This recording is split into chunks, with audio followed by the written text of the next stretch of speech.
রাসূলুল্লাহ সাল্লাল্লাহু আলাইহি সাল্লামের একজন সাহাবী একদিন নবীজিকে জিজ্ঞেস করছে সামনে দাঁড়াইয়া, ইয়া রাসূলুল্লাহ, ঈমানের পরে সর্বশ্রেষ্ঠ সম্পদ কি? নবীজি বলছে হুসনে আখলাক, উত্তম চরিত্র। ওই সাহাবী ডান দিকে দাঁড়াইয়া আবার জিজ্ঞেস করছে, ইয়া রাসূলুল্লাহ, ঈমানের পরে সর্বশ্রেষ্ঠ নিয়ামত কি? নবীজি আবার বলছে হুসনে আখলাক, উত্তম চরিত্র। এই সাহাবী আবার বাম দিকে গিয়া আবার জিজ্ঞেস করছে, ইয়া রাসূলুল্লাহ, ঈমানের পরে সর্বশ্রেষ্ঠ সম্পদ কি? নবীজি বলছেন হুসনে আখলাক। এই সাহাবী আবার পিছন দিকে দাঁড়ায়া আবার জিজ্ঞেস করছেন, ইয়া রাসূলুল্লাহ, ঈমানের পরে সর্বশ্রেষ্ঠ সম্পদ কি? আল্লাহর নবী বললেন, সাহাবী, তুমি কি বুঝতেছো না? উত্তম আখলাক, উত্তম আখলাক, উত্তম আখলাক, উত্তম আখলাক। তুমি যদি 1000 বারও বলো, আমি মুহাম্মদ 1000 বারই বলবো।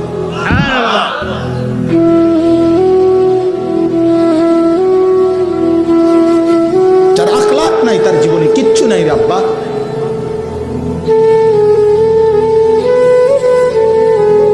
তুমি বুঝো না, পৃথিবীর কেউ বোঝে না। না, তোমার চেহারা দেখলে বোঝা যায় না তোমার চুলের কি হালাত, চেহারার কি হালাত। গুনাহ তোমারে কি করে বানাইছে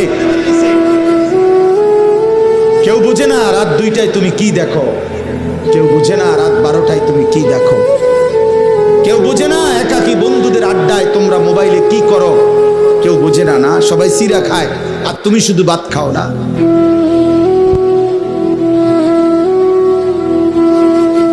তুমি শুধু চালাক এই পৃথিবীতে, না, আর বাকি সব বোকা। হে যুবক, মনে রাখো, তোমার মোবাইল দিয়া, তোমার কথা দিয়া, তোমার আখলাক দিয়ে তুমি যতগুলো ছেলেকে নষ্ট করতেছ, আল্লাহর কসম, ওদের জীবনের সমস্ত গুনাহ সমপরিমাণ শাস্তি নাফরমান তোকে ভোগ করতে হবে। তোর মোবাইল থেকে যত ছেলে উলঙ্গ ছবি আর বেহায়া ছবি দেখছে, যতজনকে নষ্ট করার পিছনে তোমার অবদান ছিল, খোদার কসম, আল্লাহ ওয়াদা দিছে, লাহুম আযাবুন আলীমুন ফিদ দুনিয়া ওয়াল আখিরাহ। আমি আল্লাহ এমন নাফরমান যে অশ্লীলতা ছড়িয়ে দিল, বেহায়াপনা ছড়িয়ে দিল, অসভ্যতা ছড়িয়ে দিল, আমি তাকে দুনিয়াতেও আযাব দেব, আখিরাতেও আযাব। আমি তোকে অপমান করব, আমি তোর বংশ পর্যন্ত অপমান করব। এজন্য কোনো নাফরমান পাপী আর কোনোদিন মানুষ নামে পৃথিবীতে উচ্চারিত হয় না। বা পরে আজীবন মানুষ পাপের নামে ডাকে। কোনো সুদখোরকে মানুষ আর মানুষ নামে ডাকে না, এরপরে তাকে আজীবন মানুষ সুদখোর বলে। কোনো নেশাখোরকে মানুষ আর মানুষ নামে ডাকে না, বলে সুদ, নেশাখোর, মদখোর, গাঁজাখোর, বাবাখোর। কোনো জুয়ারিকে মানুষ আর মানুষ নামে ডাকে না, বলে ও একটা জুয়ারি, ও একটা জুয়ারি। কোনো জেনাকার, ব্যভিচারীকে মানুষ আর মানুষ নামে ডাকে না। একটা চরিত্রহীন, একটা লম্পট, একটা জেনাকার, একটা ব্যভিচারী, একটা অসৎ, এই ছাড়া অন্য নামে বলেন। তোমার কপালে এটাই জুটবে, অন্ধকারের গুনাহ। আল্লাহর নবী বলছে, উম্মত, তোমার রাত্রি গভীরের একাকী গুনাহ, অন্ধকারের, খোদার কসম নবী বলছে, দিনের আলোতে আল্লাহ তোমার চেহারায় ভাসায় দিবে। ইউরাফুল মুজরিমুনা বিসীমাহুম, কোরআনে আল্লাহ বলছে, প্রত্যেক পাপীকে চেনা যাবে তার গুনার চিহ্ন দেখে। গুনাই বলে দিবে, গুনাই বলে দিবে, গুনাই বলে দিবে।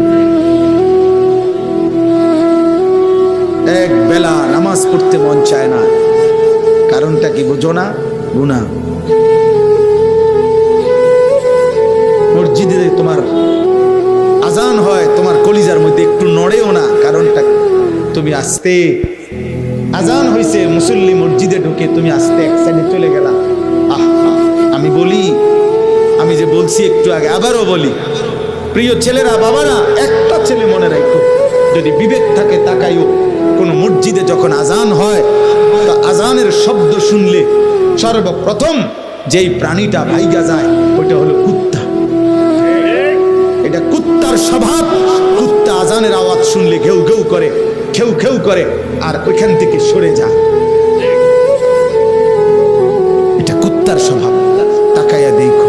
এই জন্য তুমি যখন চলে যাও আজান শোনার পরও মসজিদ ডিঙ্গাইয়া, তো সুযোগ থাকলে কুত্তার লগে একটা সেলফি উঠাইও, কারণ তোমরা দুইজন তো বরাবর।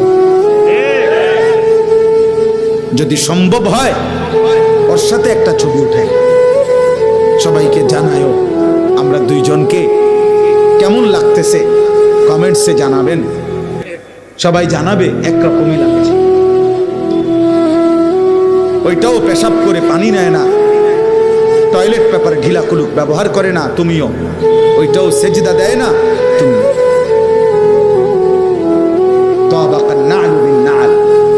এক জুতা আরেক জুতা সমান হয়েছে, এটার আরবিতে কয় আর কি, কোন জুতা সমান হয়েছে, ঠিক মতো লাগছে। কয় না জুতা পায়ে লাগছে নি, দেখো, তো বলে যে হ্যাঁ ওই যে দেখো, অসভ্য অসভ্যই নিজে হাসে। এবার বলো কেমন লাগলো, এবার হেরে ধরো।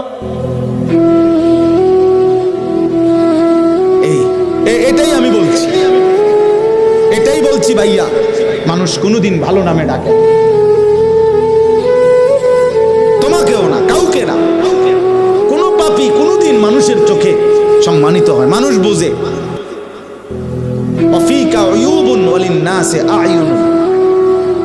আরবি ভাষার একটা গুরুত্বপূর্ণ প্রবাদ, আরবি ভাষায় বলা হয়, তোমারও দোষ আছে, মানুষেরও চোখ আছে। তোমারও কি আছে, মানুষেরও কি আছে, মানুষ বোঝে, মানুষ বোঝে। মানুষ জুনায়েদ বাগদাদিকে ডাকাইত বলে না, ডাকাইতের জুনায়েদ বাগদাদি বলে না। মানুষ ইমানদারকে চরিত্রহীন বলে না, চরিত্রহীনকে, লম্পটকে ইমানদার বলে না। অতএব এটাই সত্য। আমি বললাম ভাই, প্রিয় ভাই, নিজের উপরে দয়া করো। তোমার কথা শুধু তোমারে বললাম, এই পৃথিবী বাদ দাও, ঠিক আছে, তুমি স্বার্থপরের মতো হইল, কমপক্ষে নিজের নিয়ে একটু ভাবো, তবুও নিজেকে নিয়ে ভাবো। মহান আল্লাহ পাক রব্বুল আলামিন আমাদেরকে বারবার এটা বলছেন, বান্দা আমি সূরা ফাতিহার প্রথম 4টা আয়াত পড়ছি, এই উদ্দেশ্যে বুঝাইতে চাইছি, লম্বা ব্যাখ্যা না, শুধু এই ছোট্ট কথাটাই বলতে চাইছি যে আল্লাহ তাআলা আমাদেরকে শুরুতে বলছে সূরা ফাতিহা, প্রতিনিয়ত বলছে, প্রতিদিন আমাদের জবান দিয়া, সেই সকাল, ফজর, জোহর, আসর, মাগরিব, এশা, প্রত্যেক রাকাতে আল্লাহ আমাদের মুখ দিয়ে উচ্চারণ করায় আলহামদুলিল্লাহ সূরাটা, এতবার বলায়, এতবার এতবার এতবার এতবার, যেন বান্দা 1 মিনিটের জন্য ভুলে না যাও। ভুললে বিপদ আছে রে বান্দা।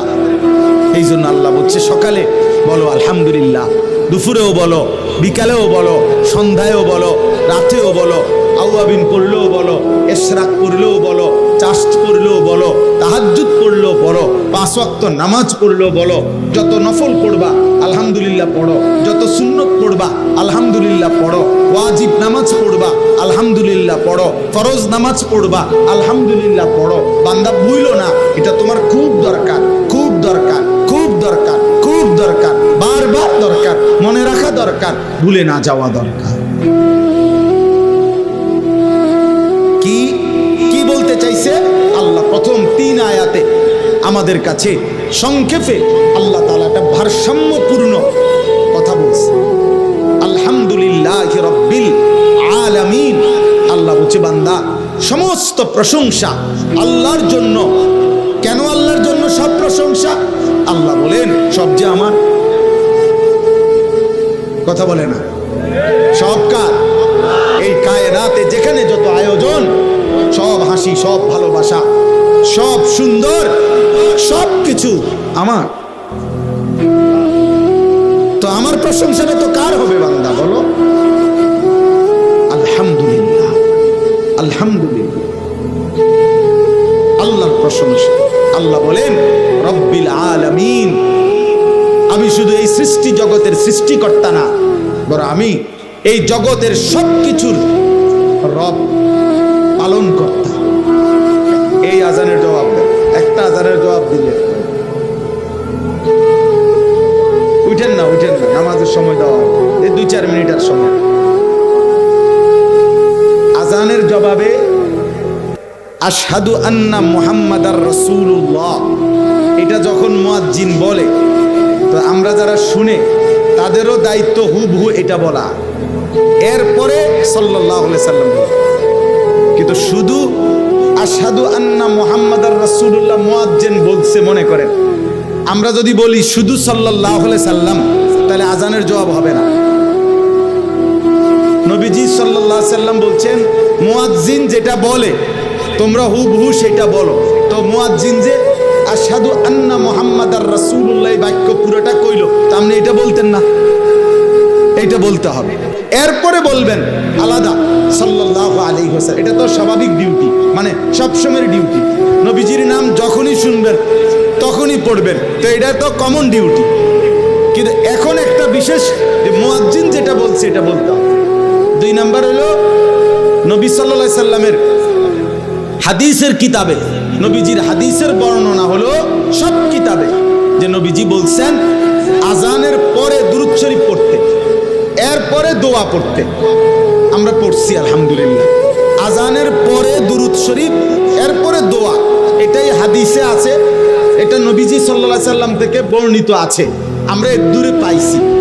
এর অতিরিক্ত যারা করে এটা ওনারা পাইছে, আমরা পাই না। এটা আমাদের জ্ঞানের কমতি, আমাদের জ্ঞানের ঘাটতির কারণে আমরা আজানের আগে দুরূদ শরীফ কোন হাদিসের ভিত্তিতে পড়ে এটা আমরা পাই নাই, এটা আমাদের কমতি। আমরা তালাশ করে চাইছি, বাত্তি দিয়ে খুঁজা চাইছি, পাই না, পাই না। এখন যারা পড়ে ওনারা পাইছে, আলহামদুলিল্লাহ। আমনে পাইলে আমনে পড়েন, বুঝেন নাই কথা? যিনি পাইছে এটা উনি পড়ে, তো ওই জন্য ওনারা পড়ে কেন এই দলিল দেওয়া আমার দায়িত্ব না, ওনার দায়িত্ব। কথা বোঝেন না? মোহাম্মদ যে পড়ে এটা হে দায়িত্ব দিবে, এর দায়িত্ব হে দলিল দিবে। আমারটার দলিল আমি বলছি যে এটা যে সবাই জানে, সব কিতাবে আছে। নবীজি সাল্লাল্লাহু আলাইহি সাল্লাম বলছেন আজানের পরে তোমরা দুরূদ শরীফ পড়ো, অতঃপর আমার উপরে কি পড়ো? এই দোয়া এটা পড়ো। আল্লাহ আমাদেরকে বুঝার তৌফিক দান করেন। তো আমি বলতেছিলাম, আমি শেষ করে দিচ্ছি। আল্লাহ, আমরা 7:10 ইনশাআল্লাহ বা 15-তে আমরা নামাজ পড়বো ইনশাআল্লাহ, ওযুর সময় দেওয়া হবে। তাইলে আল্লাহ তাআলা বললেন বান্দা আলহামদুলিল্লাহি রব্বিল আলামিন, আমি শুধু সৃষ্টিকর্তা না, বরং আমি রব। আমি আল্লাহ কি? রব। রব রব মানে কি? পালন কর্তা। পালন কর্তা মানে কি? এই রবের অর্থ যেই পালন কর্তা, 1 মিনিট শুধু বুঝেন। আল্লাহ তাআলা বলছেন রব মানে কি? তাফসীরে আছে তাবলীগুশ শাইই ইলা কামালিহি শাইআন ফাশাইআন, কোন জিনিসকে তার অনস্তিত্ব থেকে অস্তিত্বে এনে এরপরে প্রথম সেকেন্ড থেকে পূর্ণতার শেষ পর্যন্ত প্রতি ঘন্টা, প্রতি মিনিট, প্রতি সেকেন্ড, প্রতি মুহূর্ত যিনি যখন যা প্রয়োজন ওই সৃষ্টি বুঝুক বা না বুঝুক, জানুক বা না জানুক, তিনি নিজ থেকে সরবরাহ করে যাচ্ছেন প্রতি মুহূর্তে, প্রতি সেকেন্ডে, প্রতি ক্ষণে। তিনি রব, আর তিনি শুধুই আল্লাহ। এমন সত্তা আর কেউ হইতে পারে। এবার বলেন তো, আমরা যখন এই পৃথিবীতে আমাদেরকে অস্তিত্বে, আমরা ছিলাম না, আমাদেরকে পৃথিবীর অস্তিত্বে আনছেন কে? আল্লাহ। এবার আল্লাহ আমাদেরকে মায়ের পেট থেকে বের করার পর আমাদের খাদ্য পানি সবকিছুর প্রয়োজনীয় পৌঁছানোর দায়িত্ব নিছেন কত বছর বয়সে? 4 বছর বয়সে, 2 বছর বয়সে। কখন থেকে? সৃষ্টির প্রথম মুহূর্ত থেকে। প্রথম মুহূর্ত। আল্লাহ এই দায়িত্ব ছেড়ে দিবেন কোন বছর? 40 বছর পরে, 35 বছর পরে। সুবহানাল্লাহ। আমার মৃত্যুর সেকেন্ড পর্যন্ত এবং মৃত্যুর পরেও তিনি কখনোই তার বান্দাকে ছেড়ে দেবেন না, ছেড়ে দেবেন। এই জন্য আল্লাহ বলেন আমি এমন রব, যে রব তুমি জানো না কখন কি লাগবে, আমি পৌঁছাচ্ছি। তুমি ঘুমায় গেছো, তোমার বাড়ির একটা বদনা বাথরুমে, এটা পর্যন্ত তুমি বাথরুমের ভিতরে লাগাইয়া ছিটকারি লাগাইয়া দিছ যাতে বদনা কেউ চুরি না করে। আল্লাহ বলে বান্দা 30 শতক জমির মধ্যে যে ফসল ফলাইলা, সাইডে দিয়ে কোনো বাউন্ডারি ওয়াল দিলা না, উপরে কোনো চালও দিলা না, দরজাও দিলা না, ছিটকারিও লাগাইলা না, তালাও দিলা না, এত বড় বিস্তীর্ণ ক্ষেত কার কাছে রাইখা গেল? আল্লাহ বলে ঠিক আছে বান্দা, তুমি ঘুমাও, তোমার ফসল আমি রব্বুল আলামিন পরিমিত মাত্রায় আমি আল্লাহ সবুজ গাছ বানাবো, হলুদ করব, পাকায়া ফেলবো, ধান ছড়া বের করে দেব, সব ইন্তজাম আমি করে দেব তোমার জন্য। আমি তোমার রব, আমি তোমার রব।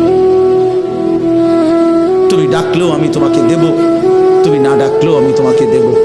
তুমি আমারে সেজদা করলেও আমি তোমাকে খাওয়াবো, সেজদা না করলেও খাওয়াবো।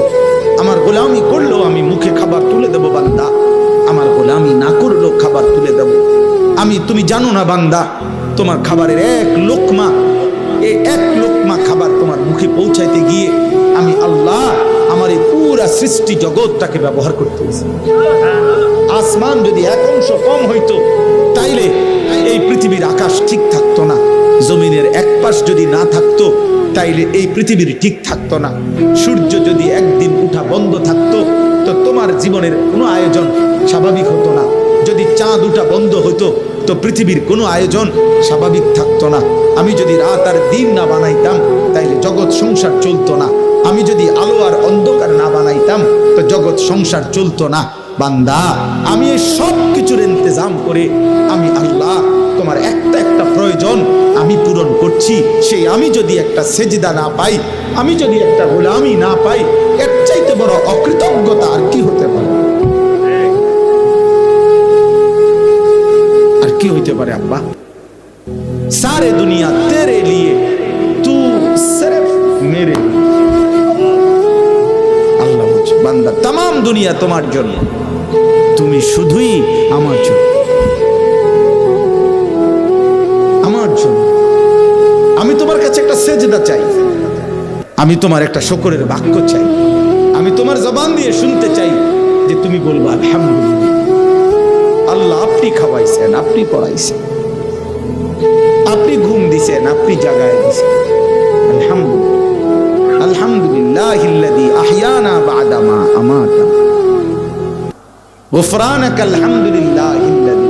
আল্লাহ পায়খানা যদি জমে থাকতো পেটে আমি বাঁচতে পারতাম না, পেশাব যদি আটকায় যায় মাওলা আমি বাঁচবো না। আপনি আমার পেশাব, আপনি আমার পায়খানা পরিমিত মাত্রায় আমার শরীর থেকে বের করে দিয়েছেন, আলহামদুলিল্লাহ। আপনার শুকর মাওলা। আলহামদুলিল্লাহ জীবন এমন এক শব্দ বাবা, যে শব্দ মানুষের জীবন বদলে প্রতি মুহূর্তে আল্লাহর দিকে ফিরাইয়া দেয়। এই জন্য আল্লাহ বলছে বান্দা আমি গোটা সৃষ্টি জগৎ লালন পালন করি, তোমাকেও লালন পালন করি, অতএব সব প্রশংসা প্রাপ্য কে? আল্লাহ। এবার আল্লাহ বলেন আর রহমানির রাহিম। আমি কারো চাপে পড়ে, কারো বাধ্য হয়ে, নিরুপায় হয়ে, কারো ভয়ে, কারো ক্ষমতার ডরে আমি আল্লাহ রিজিক দিচ্ছি না, লালন পালন করছি না, বরং আমি রহমান, আমি দয়ালু, আমি দয়ার সাগর, মহাসাগর, আমি পরম করুণাময়, আমি মেহেরবান। এই দয়ার কারণে, মায়ার কারণে আমার গোটা সৃষ্টি আমার ডাকলো খাওয়াই, না ডাকলো খাওয়াই, সেজদা দিলেও দেই, না দিলেও দেই। এবার আল্লাহকে যদি বলেন আল্লাহ, এবার আল্লাহ বলে মালিকি ইয়াউমিদ্দিন। এই ভাই শেষ কথা শুনেন, আল্লাহ বলে বান্দা তবে দুনিয়া তো আমি দয়া মায়া করে ডাকলেও দেই, না ডাকলেও দেই, কিন্তু এই কথা মনে করে তুমি ভেবো না আমি এভাবেই ছেড়ে দেব, আমি খুব দয়া দেখাচ্ছি বলে তুমি মনে করো না আমি আল্লাহ আর কিছু বলবো না। না, আল্লাহ ভারসাম্য করে দিছে, ব্যালেন্স করে দিছে। মালিকি ইয়াউমিদ্দিন, আমি কিন্তু সাথে সাথে বিচার দিনের মালিক, আমি কিন্তু বাদশাহ, আমি কিন্তু রাজা ধীরাজ, আমি কিন্তু সবচেয়ে ক্ষমতাধর। আমি দুনিয়ার জমিনে দয়া করে যত কিছু দিছি এই সব কিছুর একটা একটা বিন্দু, একটা নিঃশ্বাস, একটা চোখের পলক আমি হিসাব নেব, হিসাব।